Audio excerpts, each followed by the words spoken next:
Assalamu alaikum guys, welcome to my channel.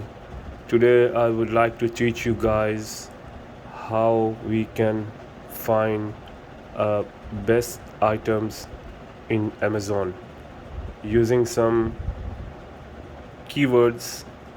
The Amazon will show us all the bestseller items on the first page rather than we go search one by one in all the categories.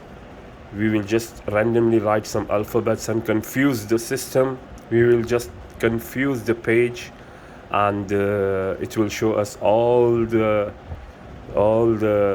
best selling items on Amazon. So here we go now. Let's do it. Simply we will first of all write dash, something like that, and just enter. Now the system has been confused. The Amazon has been confused. It will show us all the bestseller items in all the categories, because we haven't written any category, we haven't chosen any category, we have just randomly wrote some alphabets and just confused.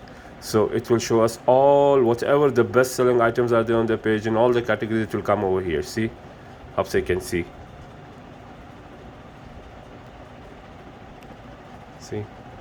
we can go to the page number 2. See all the best rating. Okay guys, for any questions, please drop me a comment. Kindly like my channel and subscribe my channel. Thank you.